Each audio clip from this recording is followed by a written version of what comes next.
Hallelujah. आज जो वचन आप सुनने जा रहे हैं इसको बड़े ध्यान से आपने समझना है।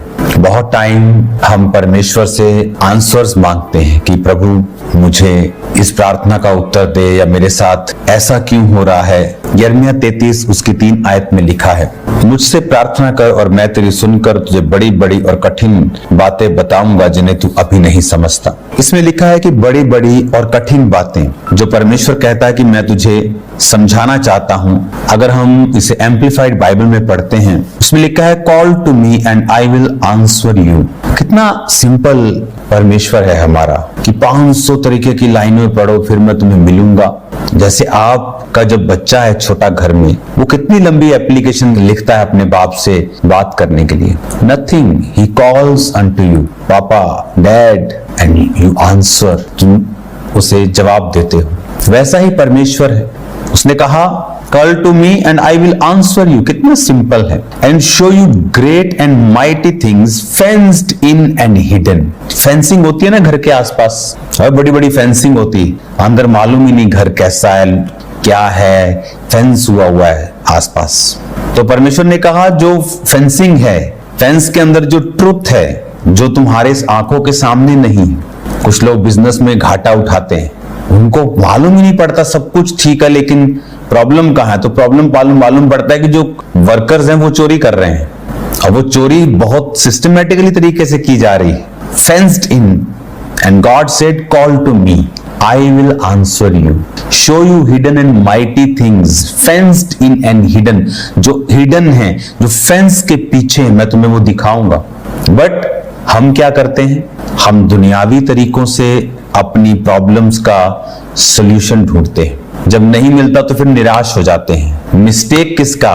परमेश्वर का नहीं, हमारा, क्योंकि उसने लिखा है कॉल अनटू मी, क्राई अनटू मी, मुझे पुकार तो मैं तुझे उत्तर दूंगा। आज की कलीसिया की प्रेयर 1 घंटा भी नहीं है। मिरेकल्स उनको 8 घंटे वाले चाहिए। ऑटिज्म हीलिंग चाहिए, फैमिली में कैंसर हीलिंग चाहिए, और prayer 0, 1 hour, half an hour. मेरी लाइफ में मुझे बड़ा मिरेकल चाहिए था, मैंने रोज घंटों बिताए हैं प्रभु की प्रेजेंस में, विदाउट प्रेयर पॉइंट्स। आगे पढ़ेंगे उसको एम्पलीफाइड बाइबल से। Which you do not know, do not distinguish and recognise, have knowledge of and understand. कहता ना तो तुम्हें उस चीज का ज्ञान है कि ये हो रहा है, ना तुम पहचानते हो, ना उन्हें अलग थलग कर रहे हो, ना समझ रहे हो। जिन चीजों को आप समझ ही नहीं रहे उनका हल कैसे करेंगे, जिसका ज्ञान ही नहीं है आपको। अगर हम इसे इब्रानी भाषा में पढ़ते हैं, उसमें लिखा है कि show you great and mighty things which you knowest not. तुम्हारी एक्नॉलेजमेंट में नहीं है ये, तुम्हारी समझ में ये नहीं है। और परमेश्वर ने कहा मैं तुम्हें शो करूंगा। नगद, NAGAD, बोलने में नागाद, इब्रानी भाषा का 5046वां शब्द। He said to manifest, to announce। कहता मैं तुम्हें दिखाऊंगा, मैनिफेस्ट करूंगा, तेरी जिंदगी में काम करूंगा वो चीजें जो तू ना तो क्या है समझता है, ना ही उन्हें तू रिकॉग्नाइज करता है। जैसे क्लास में अगर बच्चे हैं, शरारती बच्चों का ग्रुप है, तो टीचर को मालूम है इन्हें अलग करना है। चल बेटा तू नुक्कड़ पे बैठ, चल तू इधर बैठ, सेटल डाउन हो गया। हम डिस्टिंग्विश कैसे, अलग कैसे करेंगे अगर मालूम नहीं है? मालूम कैसे होगा? कहता ना बल से ना शक्ति से, बल्कि मेरी आत्मा के द्वारा। मालूम होगा व्हेन यू कॉल, जब आप प्रेयर करते हैं। He said call to me and I will answer you, and I will answer you and show you great and mighty things fenced in and hidden। जो फेंस के पीछे है, तेरे को पता तो है कुछ तो है, but it is hidden, fenced in। Fence के पीछे है, तुम्हें दिख नहीं रहा, पर तुम्हें मालूम है कुछ है, कुछ तो गड़बड़ है, बट क्या? कहता जब तुम प्रार्थना करोगे, which you do not know, do not distinguish and recognise, have knowledge of and understand. कहता ना तो उस बात का तू ज्ञान है तेरे को, ना तू समझता है, ना तू उसे अलग कर रहा है, ना तो पहचान रहा है।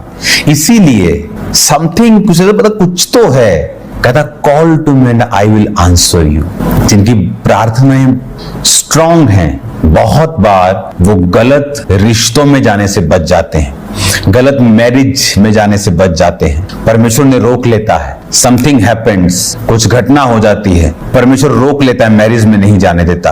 उस गलत व्यक्ति के साथ, गलत बिजनेस पार्टनर के साथ कुछ करने वाले हो, समथिंग विल हैपन। एक बार एक व्यक्ति था, हम अभी बहुत नए थे, तो हमें नहीं मालूम था कि ये व्यक्ति सही नहीं है। वो अपने आप को प्रॉफिट बोलता था और उसने हमें एक दिन कॉल की कि मैं यहाँ पे इंडिया में हूँ, आपको आना है। हमने कहा ठीक है, वी विल कम। जिस दिन हमने जाना था उससे एक दिन पहले, 2 दिन पहले, मैं और मेरी वाइफ, हम दोनों को फीवर हुआ। हमारी शादी से लेके आज तक वो फीवर हमें इकट्ठों को हुआ, 101, 102, कोई पता नहीं, कोई गला नहीं खराब, ना उससे उठा जा रहा है ना मुझसे। हम कह रहे यार क्या, कुछ खाया नहीं, गलत कुछ हुआ नहीं, कोई ठंडा गरम सर्द कुछ नहीं हुआ, नथिंग हैपेंस। ये क्या हो गया?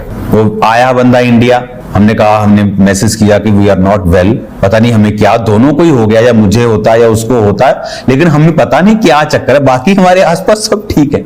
वो 2 दिन रहा और चला गया। जैसे ही वो गया, फीवर खत्म। तब तो हम उसे भूल गए, हमने सोचा जस्ट ए फीवर।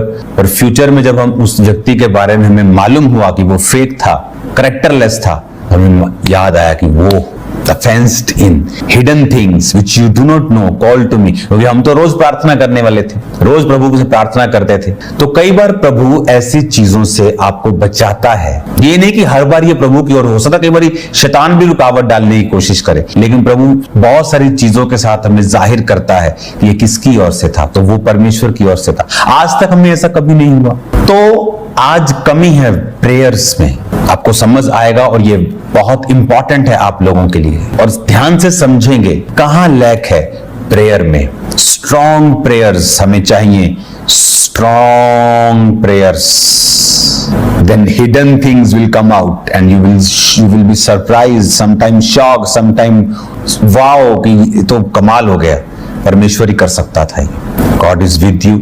इस वचन को कंटिन्यू सुने, ध्यान से समझें, इसे फॉलो करें अगर आप अपनी जिंदगी में बिना कंफ्यूजन के जीना चाहते हैं तो। God bless you all. प्रभु आपके साथ।